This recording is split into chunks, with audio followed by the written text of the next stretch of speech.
kita yang lalu kita telah membahas maksud daripada kalimat tauhid la ilaha illallah. Kita sedang membicarakan tentang fadilah kalimat tauhid la ilaha illallah. Secara ringkas sebagai pengingat ulang, dalam kalimah itu ada dua rukun yang harus dipenuhi baru seseorang terakreditasi sebagai hamba Allah yang mengakui Allah. Yang pertama adalah la ilaha, yaitu menafikan semua Tuhan selain Allah. Benar-benar dibuang dari hati bahwa tidak ada Tuhan, tidak ada satu makhluk pun yang bisa menjadi Tuhan di dalam hatinya. Dan dia tidak menggantungkan hidup, tidak menggantungkan pertolongan, tidak mengharapkan pujian, tidak mengharapkan balasan dari selain Allah. Berarti yang harus ditanamkan pertama, la ilaha, tidak ada Tuhan yang berhak disembah, dimuliakan selain Allah. Kemudian baru diisbatkan, setelah dinafikan, ditiadakan, baru kemudian rukun berikutnya diisbatkan, baru muncul illallah. Kalau sudah kosong hati ini daripada Tuhan selain Allah, barulah munculkan Allah dalam semua gerakan hidup yang kita jalani. Mulai dari pikiran, hati, amalan, hanya untuk satu-satunya Tuhan, yaitu Allah SWT. Nah, ini yang menjadi tolak ukur bahwa kita paling kurang mengerti apa yang Allah inginkan dari kalimah la ilaha illallah. Baik, kita pada malam ini akan masuk ke dalam fadilah yang pertama dari kalimah tauhid la ilaha illallah.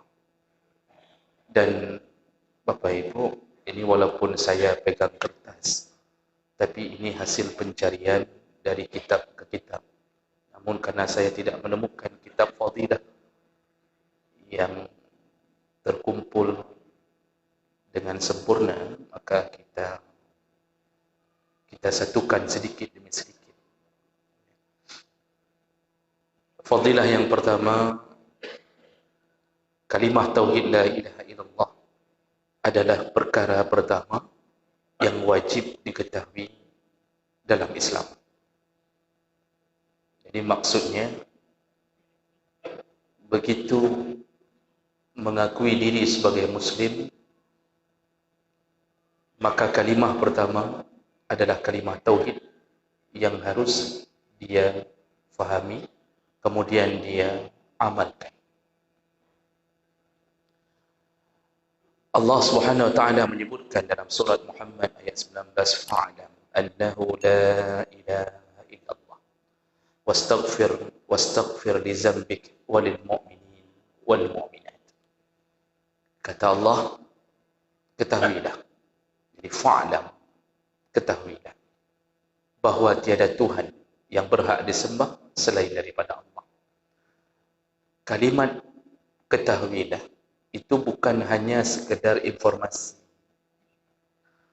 Karena kalau hanya menjadi teori bahwa tiada Tuhan selain Allah, itu belum dapat yang dimaksud. Maka sambungan ayatnya, wastaghfir li dzambik, dan beristighfarlah di atas dosa-dosa, lalu mohonlah ampun kepada mukminin dan mukminat.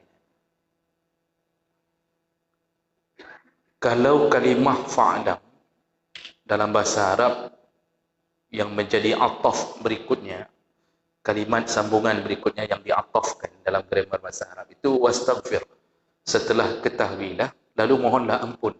Maka koneksi antara dua kalimat ini berarti kalimah la ilaha illallah itu bukan hanya ingin diberitahu oleh Allah. Kalau hanya ingin diberitahu, maka tidak ada kalimat mohonlah ampun. Berarti itu hanya sekedar informasi. Karena ada sambungan kalimat wastaghfir, mohonlah ampun, berarti ada sesuatu selebih daripada mengetahui, yaitu amalkanlah, tanamkanlah, wujudkanlah semua kepercayaanmu kepada Allah. Nah, ketika engkau mendapatkan keraguan atau beramal ada sifat-sifat kesyirikan, mohonlah ampun.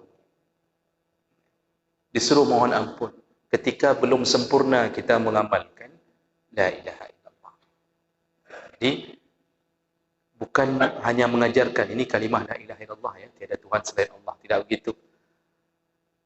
Dari seluruh pekerjaan kita, ingat-ingat bahawa Allah itu ada. Allah itu satu, Allah itu ada. Allah melihat di segala tempat dan Allah tidak lalai dengan kezaliman seorang hamba. Wa ma Allah bighafilin amma ya'maludz zalimun. Allah tidak lalai. Orang zalim yang kita fikir kenapa tidak jatuh bala, yang kita sudah berharap-harap kenapa orang zalim ini tidak mati-mati. Karena orang zalim rata-rata umurnya panjang untuk menguji orang-orang yang dizalimi. Kita sudah berangan-angan semoga dia cepat mati agar segera mendapatkan balasan di alam kubur, nanti di neraka. Tapi tidak mati-mati.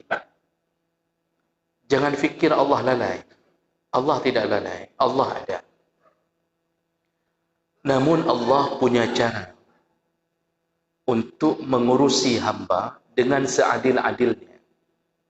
Seberapa hebat kezaliman seseorang, maka Allah mengatur cara agar yang zalim ini mendapatkan balasan yang layak untuknya. Dengan cara Allah akan buat istidraj untuknya. Allah ulur-ulur waktu. Oh, ada yang mengatakan Allah tidak sayang kalau begitu. Kalau Allah tidak sayang, maka Allah tidak akan mengirimkan Rasul sebagai utusan untuk memberitahu kita ini jalan yang benar, ini jalan yang salah. Lalu diturunkan, diwariskan ilmu itu kepada sahabat, turun ke tabi'in, tabi'in, lalu turun kepada para ulama, sampai orang tahu hukum-hukum halal haram, tapi masih juga melakukan dosa. Kalau ada sifat ini, wastaghfir li dzambi, beristighfarlah. Jadi oleh karena itu, Bapak Ibu yang Allah muliakan, salah satu daripada kesalahan kita, kita ini merasa Allah ada di masjid, tapi seakan-akan Allah tidak ada di komplek kita tinggal. Jadi ketika kita mengganggu tetangga, seakan-akan Allah tidak lihat.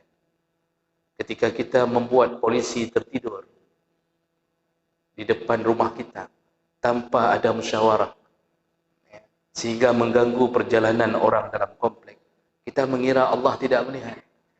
Di saat kita buat walimah, lalu kita hidupkan keyboard, kita kira Allah tidak ada di hari walimah kita.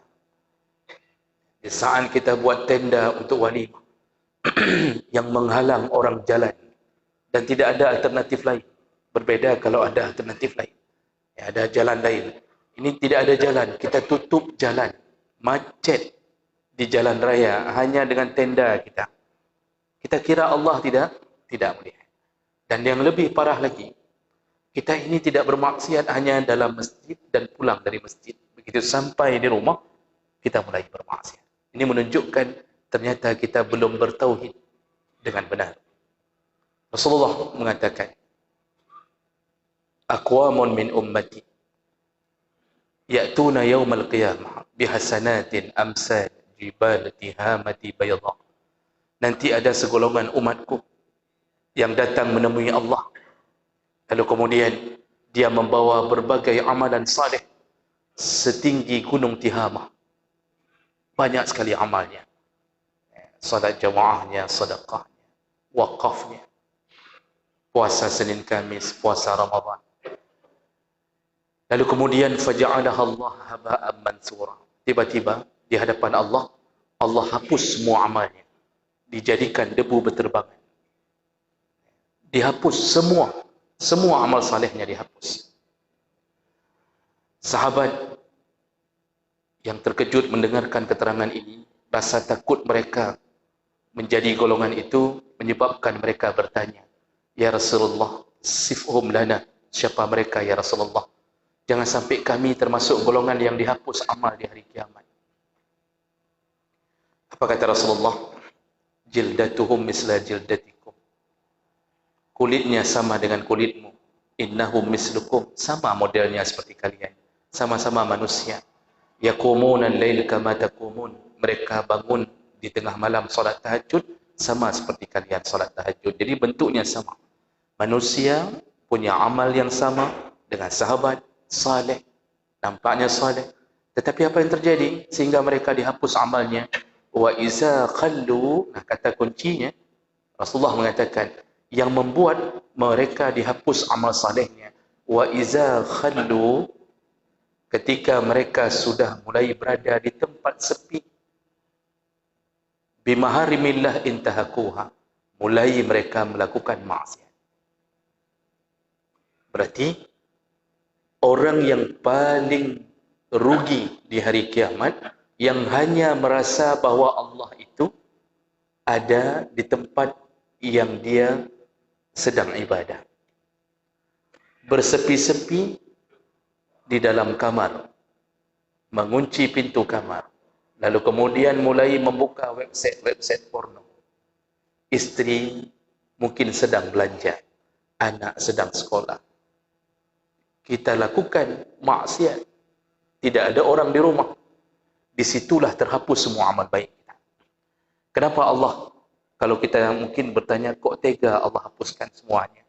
Karena Allah benci sekali kepada hamba yang merasa Allah tidak melihatnya, yang merasa Allah tidak ada di kamarnya. Seakan-akan Allah itu hanya ada di masjid saja, di tempat-tempat yang baik saja. Maksud sepi di situ juga selain bermakna bersepi-sepi dalam satu tempat, juga bermakna ketika dikenal orang, kita jaga. Ketika duduk semaunya, kita jaga. Senyuman, terkembang. Lalu kemudian kita baju, jubah, peci, pakai kain sarung kadang-kadang, baju koko. Jadi keliling-keliling duduk semaunya itu dikenal. Semua orang angkat tangan, Ustaz. Assalamualaikum Ustaz. Assalamualaikum. Semua hormat. Begitu sampai di tanah seberang. Ya, di mana saja. Boleh Medan, Jakarta. Yang kita tahu di saat itu tidak ada jemaah masjid yang berada di sekitaran kita. Yang kita tahu tidak ada yang mengenal kita. Mulailah kita melakukan dugem. Dugem itu apa?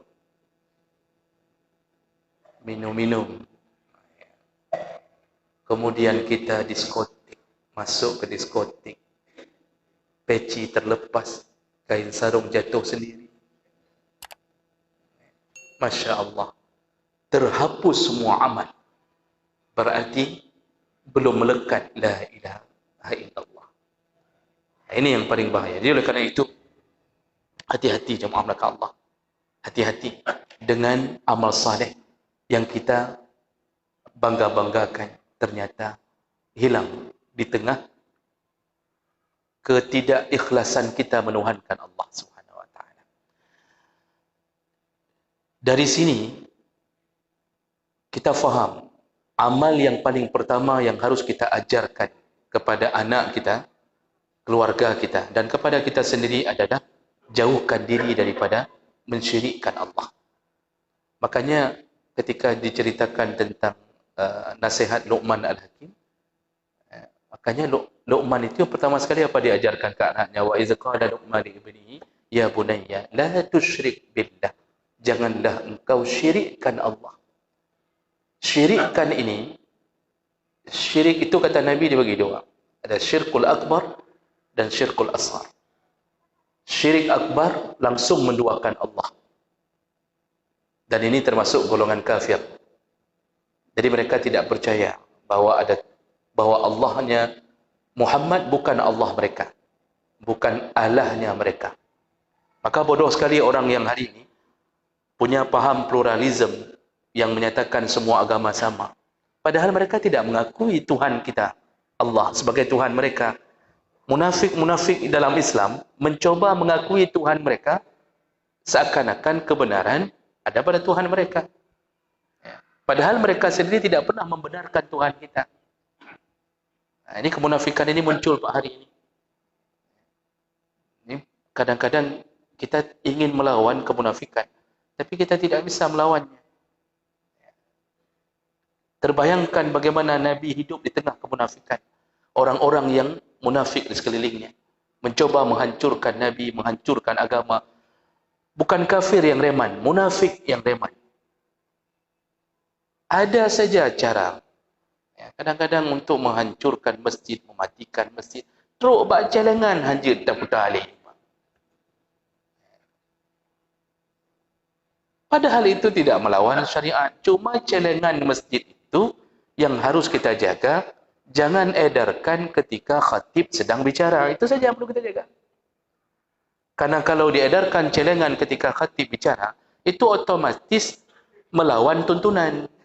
Karena disuruh dengarkan khutbah, disuruh dekatkan diri ke khatib, dengarkan khutbah, jangan bicara, diam. Mengingatkan orang untuk diam saja, dia batal pahala Jumatnya. Dia ingatkan, ni ada orang bicara sedang khutbah. Lalu dia mengingatkan, diam, kaim. Yang mengatakan itu pun batal pahala Jumatnya. Ini sekarang menjadi sebuah hal yang perlu kita tanamkan dengan kuat kembali.